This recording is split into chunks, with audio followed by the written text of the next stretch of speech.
Lost Ark never die. Sure. Welcome to the YouTube enjoyers. Today, the director did the May stream. And by the way, this stream was being watched from all the game community in Korea. MapleStory, Dungeon and Fighter, they already did their live stream and they popped off. On the other hand, Lost Ark was in a very bad spot. As you guys know from watching my videos, the director had to post something big to sustain the players, not quit. With that being said, is the game saved or not? Let's get to it. First of all, he spent like half of the live stream time to apologize a lot of stuff. He actually came up with the reasonings and the result and why they thought in that kind of way at that time, acknowledging their mistake and everything. Ever since he was a director a year and a half ago till now. In Season 2, there were so many min-max factors that made the game confusing, like Elixir Transcendence kind of stuff and Advanced Only. So he wanted to launch Season 3 fast as possible. In Season 3, they released everything at the same time. And he acknowledges that, sorry, this is our mistake. We wanted to please you guys by letting you guys feel the power gain, but it significantly messed up the economy and also even made it more difficult to raise the character. Esther weapon being weaker than normal weapon plus 25 at the start of Season 3. There were some non-pay-to-win people efficiently reaching to high grade.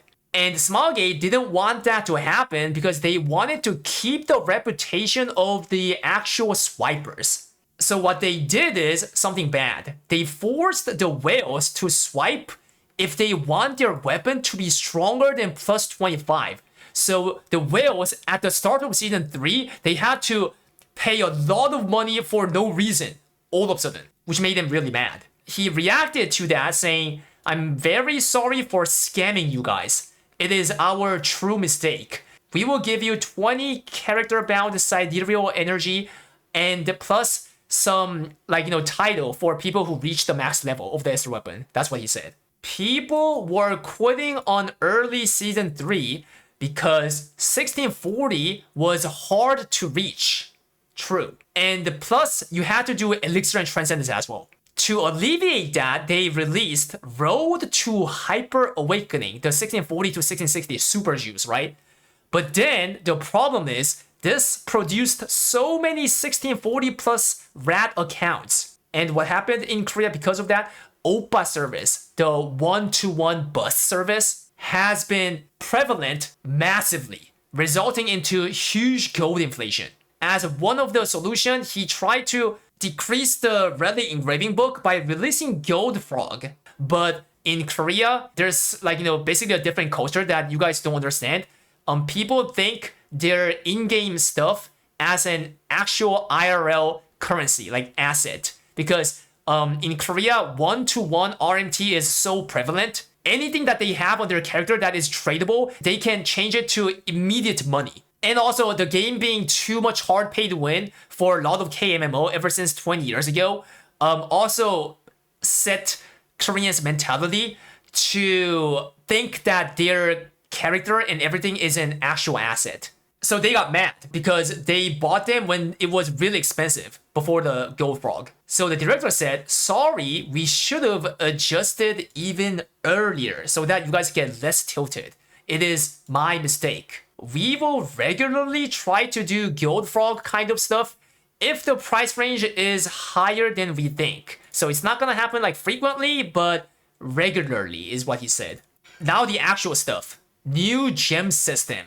Previously, what we know is that when you use it, then it gets bound to that character for 7 days. But what do you get instead? You get DPS to cooldown and vice versa interchangeable feature. You get a preset feature, and you earn some base attack power around 5%, right? He fixed some of the part on today's stream. The 7-day character bound period is now 15 days, and they deleted the base attack power gain. So the reason why he did this is because, number one, this part, the period part, not sure if you guys saw my latest videos, when it was 7th day, people were coming up with some tactics to share the gems even if your characters are different. By going through this 2-man weekly shift tactic, I can't explain this, it's too much. Just watch this video in the description if you want to know like what in the hell is going on. And the thing is, this is something that requires people to lock their time.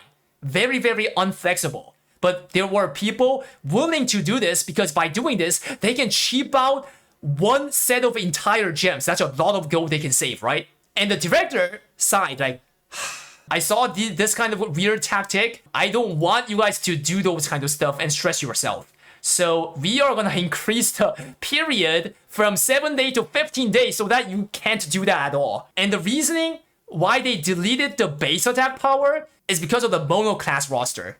They cannot lock in, which means they don't get the base attack power, right? So they do relatively lose that 5%-ish power gain compared to other people who locks in. The director said, sorry, this is also like, misdesign as well, so we're deleting this part. So conclusion, mono classes don't have to use this feature at all. You just share as now. Different classes, on the other hand, they can just lock their gem on every single character, one set on each, and make a usage of DPS to cooldown interchange system and the preset.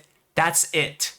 So he nailed down that this new gem system has nothing to do with sharing it roster-wide. It's just for this part here. My short opinion is that it's better than before because you can at least use this part from now on, right? At least in the same character. Like, for example, if you're playing Pistolier Deadeye, you can just click one button and shoot, like, change the entire preset to the enhanced weapon Deadeye and vice versa, right? So thinking about that part, it's definitely better than nothing. But at the same time, it's, a bit disappointing that a lot of people wanted this gem roster-wide part, but he didn't, right?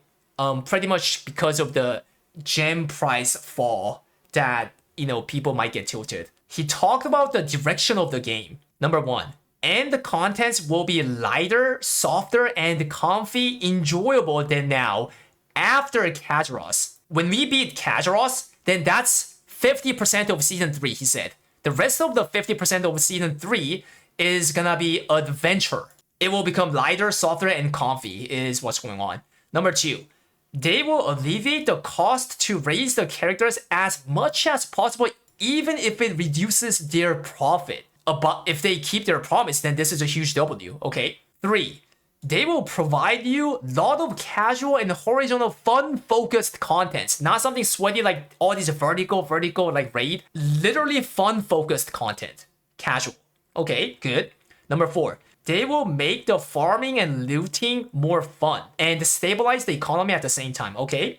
Last one. He said, I will not be stillborn anymore. We will add self-DPS meter and the power indicator. So self-DPS meter is like a budget version of what you guys have, I think. A meter that just shows your statistics and stuff. And the thing is, if you share this through Discord to each other or something, then that obviously becomes the full DPS meter. But anyways, and they are adding power indicator, which is, so basically in KR, there's a API site summarizes all the min-max factors that character has into one figure like this. He said he will add something like that in the in-game as well. If the players fight each other because of game system, they will try to fix it right away. Okay, this is a huge W, all right?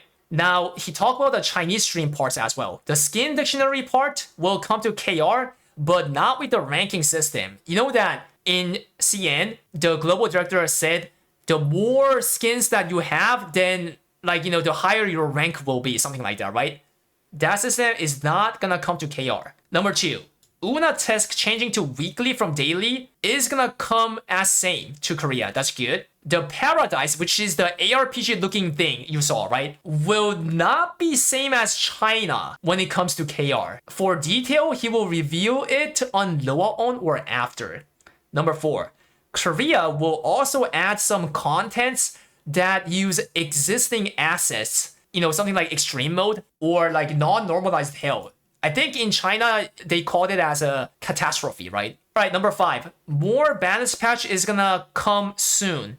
They will do a rework level of balance patch once again for some of the real bad classes. I hope the actual bad classes get them this time. Next one, 6. Supporter improvement.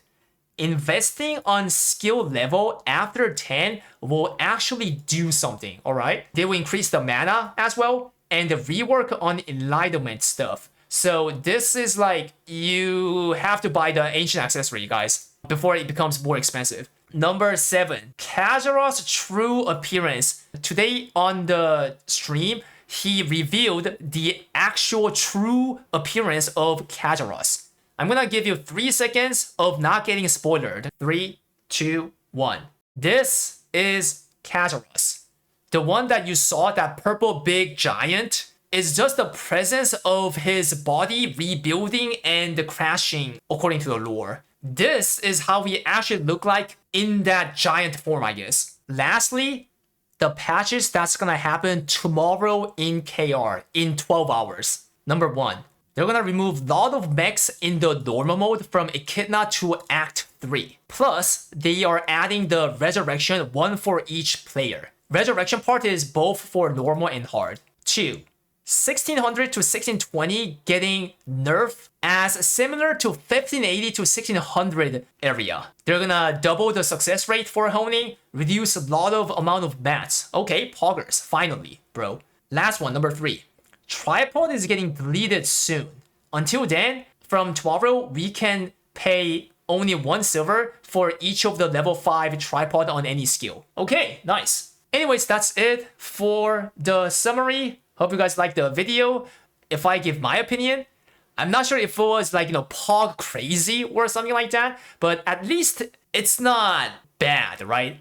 Like, it's not an L in my opinion. Like, it's either mid or like, mid-high. Okay, finally, if I check the KR reaction, it's not something like people already quit, wanna come back, but at least for people who still exist, can give one more chance to the director. And this guy says it's like so-so. So basically, like what I said, the Korean streamers reaction. Number 1, Portia Lin. I think he realistically did his best that he can in this situation. Ida. It's not like everyone is satisfied, but he ditched the things that he had to ditch. Captain Jack. It's generous to only certain group of people. One of the member in the Mountain Club's party with Portia Lin. He is the best director of Lost Ark. I will come back to the game right now. I'm not sure if he's being sarcastic or being real. This guy quit like a year ago and came out from the Mountain Club. This person is also one of the Mountain Club member. So apparently he tried to grab all the people, but at the end, he grabbed no one. And this guy is also previous Mountain Club member. So all these 3 from here to here. Yeah, if you be that sincere and open everything like that, how you feel, yeah, then players will not turn around. Like these bozos, like, the players must be angry at them, then they finally like try to open their shit. Next guy has nothing to do with Lost Ark, but a big streamer in KR. This last guy as well. So basically these 2. Oh, sounds good. Just keep it up with that. And this last guy, as you see, Lost Ark never die. Let me know your thoughts. Stay here, Shed. Spam 07.